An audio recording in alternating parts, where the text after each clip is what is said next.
राम की कथा महज एक कहानी नहीं, यह एक यात्रा है। तो आइए इस यात्रा को आगे बढ़ाते हैं। जय श्री राम। तो पिछली कथा में हमने देखा था कि कैसे ऋषि विश्वामित्र राजा दशरथ से उनके दोनों पुत्रों राम और लक्ष्मण को अपने साथ वन ले आए थे। अब उस घने जंगल से गुरु और शिष्य का वो सफर शुरू होता है जो इतिहास की दिशा बदलने वाला था।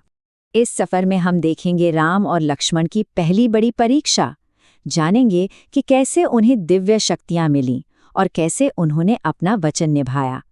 फिर हम चलेंगे गंगा के किनारे, सुनेंगे एक श्रापित आत्मा के उद्धार की कहानी और आखिर में पहुंचेंगे मिथिला, एक भव्य समारोह में शामिल होने। जैसे जैसे वो जंगल की गहराई में बढ़ते गए, उनका सामना हुआ ताड़का से, एक ऐसी राक्षसी जिसके नाम से ही पूरा वन थर-थर कांपता था। तब ऋषि विश्वामित्र ने राम को आज्ञा दी कि इस आतंक का अंत करो और इस धरती को भय से मुक्त करो। और राम ने एक ही बाण में ताड़का का वध कर दिया। विश्वामित्र की आंखों में एक चमक थी। वो बोले, हे राम, तुम्हारी जय हो। अब तीनों लोगों को यह ज्ञात हो गया है कि तुम्हारे सिवा ताड़का का वध कोई नहीं कर सकता था। हमें विश्वास हो गया है कि तुम्हारा अवतार जगत कल्याण के लिए ही हुआ है। राम के इस पराक्रम को देखकर विश्वामित्र ने उन्हें वो शक्ति देने का निश्चय किया जो देवताओं के लिए भी दुर्लभ थी, दिव्यास्त्र। और ये कोई साधारण शस्त्र नहीं थे। विश्वामित्र ने समझाया कि ये दिव्यास्त्र केवल हथियार नहीं, ये तो अध्यात्म और विज्ञान का संगम है। कुछ परमाणु ऊर्जा से चलते हैं, कुछ मन की शक्ति से और कुछ पवित्र मंत्रों से जागृत होते हैं। राम को ऐसे ही अस्त्र शस्त्रों का ज्ञान सौंपा गया जिनकी शक्ति की कोई थाह नहीं थी। पर इतनी बड़ी शक्ति के साथ एक बड़ी जिम्मेदारी भी आती है। विश्वामित्र ने राम को समझाया, रक्षा के लिए शस्त्र उठाना वीरों का कर्तव्य है, लेकिन अपने अहंकार के प्रदर्शन के लिए किसी पर वार करना धर्म नहीं।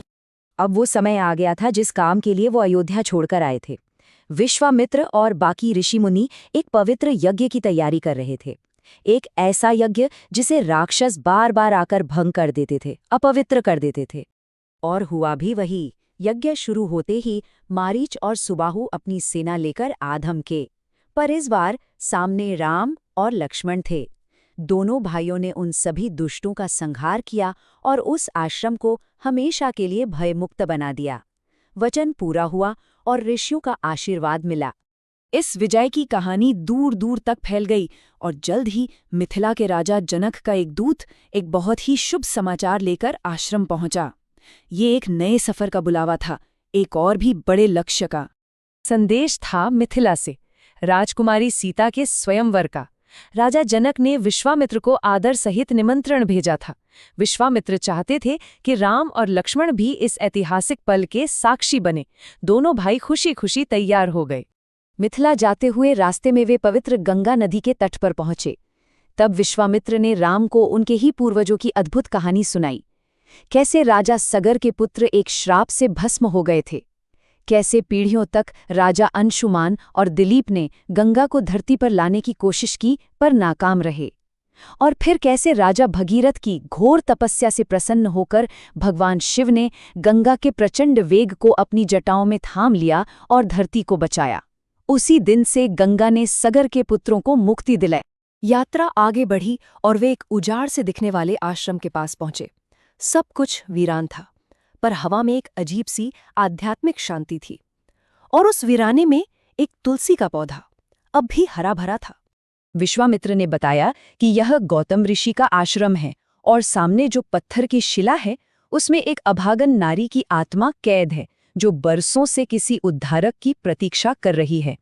आखिर कौन थी वो जो एक पुरुष के छल और दूसरे के क्रोध का शिकार बनी? वो थी ऋषि गौतम की पत्नी अहिल्या। देवराज इंद्र ने छल से गौतम ऋषि का रूप धरा और जब ऋषि को इस बात का पता चला तो उन्होंने क्रोध में आकर अपनी ही निर्दोष पत्नी को पत्थर बन जाने का श्राप दे दिया। विश्वामित्र ने राम से कहा कि वो आगे बढ़ें और उस शिला को अपने चरणों से स्पर्श करें। और जैसे ही श्री राम के चरणों ने उस पत्थर को छुआ, वो पत्थर की शिला एक सुंदर स्त्री के रूप में प्रकट हो गई। इस तरह राम के हाथों अहिल्या को अपने श्राप से मुक्ति मिली। आखिर में वो तीनों मिथिला पहुंचे। राजा जनक ने उनका ऐसा भव्य स्वागत किया मानो कोई उत्सव हो, और उत्सव था भी। पूरा नगर राजकुमारी सीता के स्वयंवर के लिए सजा हुआ था। स्वयंवर यानी एक ऐसी सभा जहां राजकुमारी आए हुए राजकुमारों में से अपने पति का चुनाव खुद करती है। लेकिन यहाँ राजकुमारी सीता के लिए एक शर्त थी। ये कोई साधारण स्वयंवर नहीं था।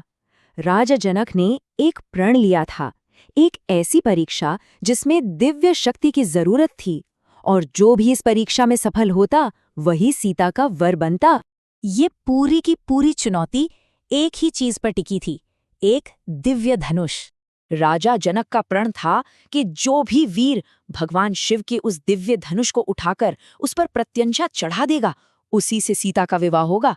अब सबकी नजरें उस सभा पर थीं, ये देखने के लिए कि कौन वो पराक्रमी है जो इस चुनौती को पूरा कर पाएगा।